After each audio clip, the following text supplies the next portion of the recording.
Hello and welcome to another Looney Tunes review video. If you are new to the channel, make sure you subscribe to follow my journey to review all 1000 Looney Tunes shorts and give this video a like as well. So this is a review for The Big Snooze, and with me today are my fellow sleepyheads Manny Cruz and Austin Kelly. Say hi. Hiya. Hello everyone. So as mentioned, this is for The Big Snooze, released in 1946. It's the 484th in the series, and it's directed by nobody, according to this cartoon, but we'll get to that in a moment. You can find this on the Looney Tunes Gold Collection Volume 2 DVD set, and on the Platinum Collection Volume 3 Blu-ray set, and I'll have a link below to both those sets. So in case you haven't seen this cartoon, it's very straightforward as usual. So Elmer is fed up. He's fed up at Bugs, and he wants to get out of his Warner Brothers contract and, well, go fishing. But Bugs has other plans, so he enters into Elmer's dreams and turns those dreams into nightmares. What could befall this serene scene?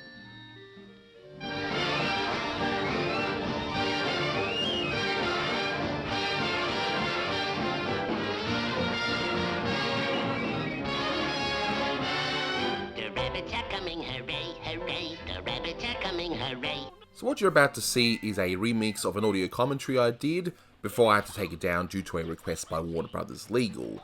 But there's also some new stuff here. I'm also including some sampling from the recent Bob Clampett retrospective part 2. If you haven't seen that, I'll have a link as well. But yeah, grab some popcorn and enjoy.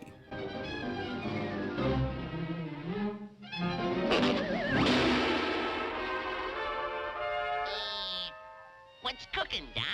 Betty Davis is gonna hate me for this. Now this reference is due to Betty Davis trying to get out of her contract at Warner Brothers at the time, which was quite well publicized. So that was something I didn't know at the time of recording the original commentary.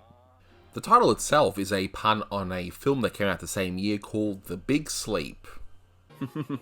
And starting right away here, we can see a reused scene from All This and Rabbit Stew, but rather than having the Stephen Fetchert stereotype character, we've got, of course, Elmer Fudd, as he probably should have been in that short, because that short is actually funny, but the character is, of course, a bit, unsettling to watch. Davis seemed like he kind of wanted to just finish up with whatever Clampett had left over for the cartoons that he worked on that he had to, finish up with.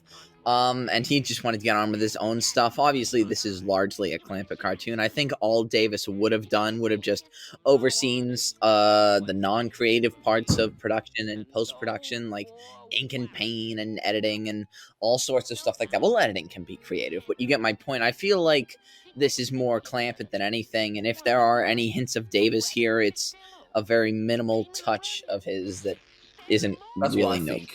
This is definitely one of the weirdest cartoons that Clampett did, and I mean, had he been allowed to finish it, I mean, I would imagine it would have been probably that little bit more polished, but as it is, it's a mess, but it's a damn fine, entertaining mess, at least in my opinion.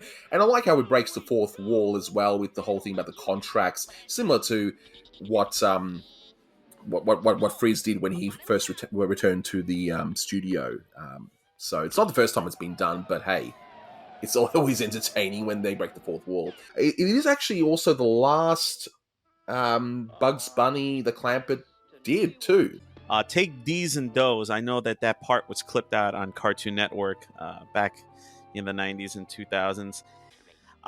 There's always that weird little cut right there when he throws the anchor and it goes right over here to where he's touching the pink clouds. It always feels, I guess, kind of like what Austin, what you were talking about, the weird editing and stuff that Art Davis had to deal with. Exactly, and the Super Chief is a reference to the first diesel train passenger service that was in the US that came out in the about 5 or so years prior to this cartoon.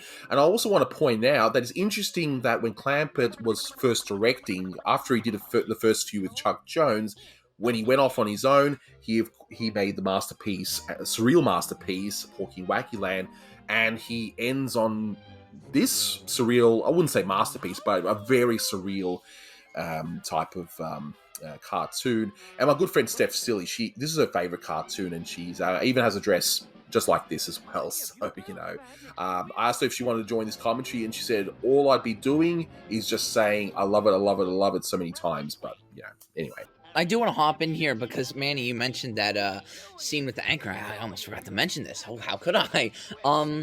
But a lot of the rough cuts and the things in this cartoon were probably a result of the rough editing, yes. But I do think that would have been something relating to censorship, because Bug says, I reiterate, as if he already said something, obviously, but, he didn't say anything right before that, except for, the lyrics of the song. So I think there was some gag cut out of that. Maybe not necessarily by the censors, but maybe by Davis, who didn't really understand Clampett's sense of humor, or maybe by new producer Eddie Selzer, who had a say against, some objectionable gag that he probably didn't like. I don't know. Information lost to time, but exactly. Definitely not something related to the editing, or at least I think. So, Manny, there's lots of music cues here. Did you want to tell everyone what sort of music cues can you hear in this one? Oh, yeah, this one definitely has a nice smorgasbord of cues. In the beginning of the cartoon, during the opening titles, you heard Some Sunday Morning, followed by, the William Tell Overture from Rossini. And right over here, you hear Stephen Foster's Beautiful Dreamer.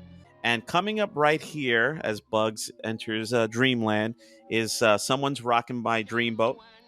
And I absolutely love the way Mel Blanc sings this song, not only in this cartoon, but in about 2 years, once we get to Gorilla My Dreams from Robert McKimson. I just love the way he performs it. Right over here, you have Dinner Music for a Pack of Hungry Cannibals, say that 5 times fast, by good old Raymond Scott, followed by the Irish, or I guess in this case, the Rabbits Are Coming. Hooray, hooray. I love it. And, when they're falling, Bugs sings a little bit of September in the Rain. And again, just how brilliant of a voice actor and singer Mel Blanc was when he goes, remember, the rolling of the R. And I just wanted to point out, too, the part where Bugs is about to drink the hair tonic to save falling hair. Get it. And 2 little references to 2 other Bugs cartoons. But I remember about 2-3 years ago that this meme was coming out where you see Bugs Bunny saying no, and he has like a weird shape to his lips and everything.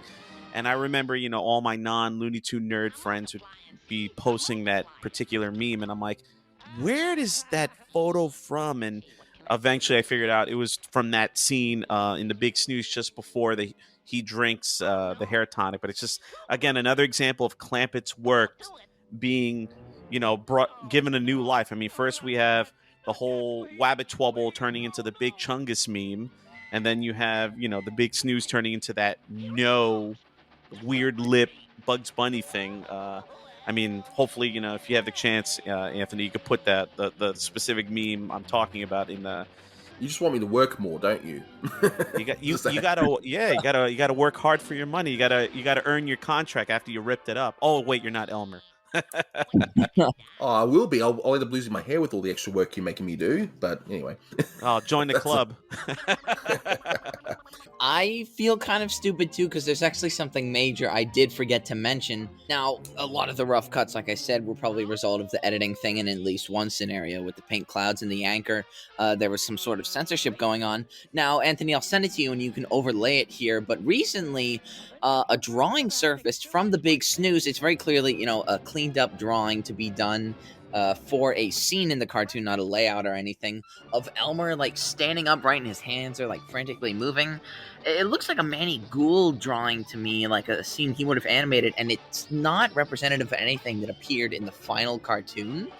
I don't know where it would have fit into the cartoon specifically. I'll leave that up to the viewers and the listeners to decide, but there was definitely more than one case of censorship or Davis throwing out Clampett's material or whatever happening with this cartoon, because, man, there is a lot of material and gags that were lost to time and cut out with this one.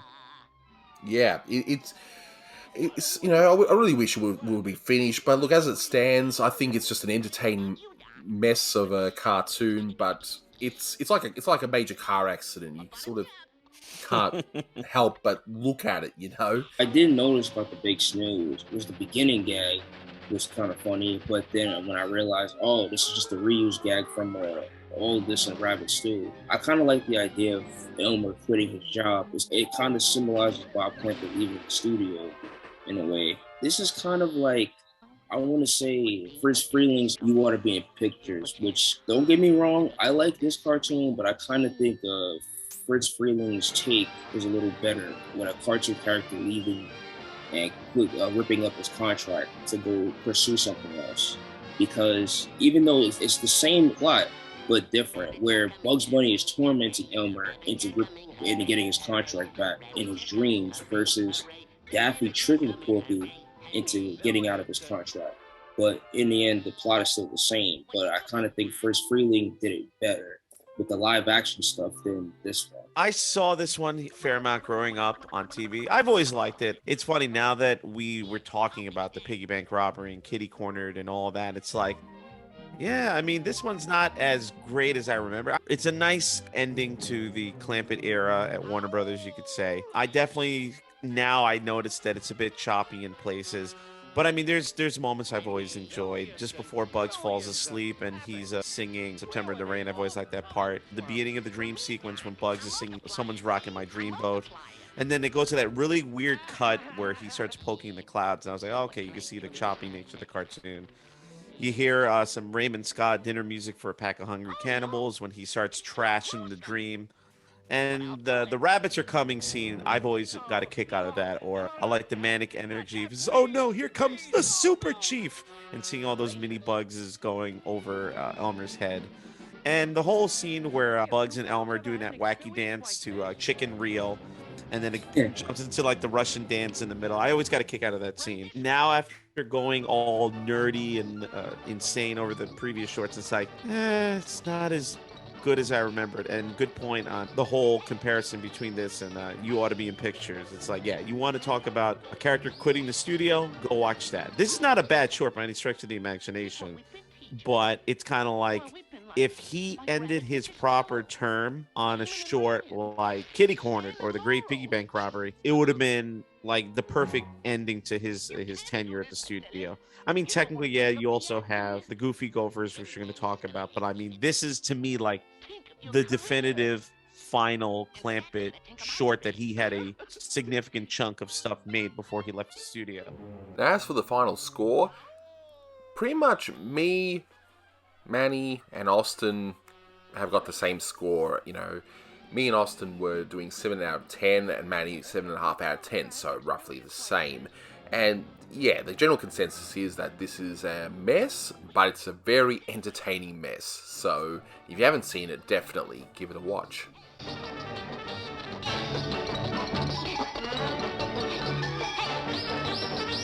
So thanks very much for listening, guys, and until next time, take care. See ya. And no more Clampett.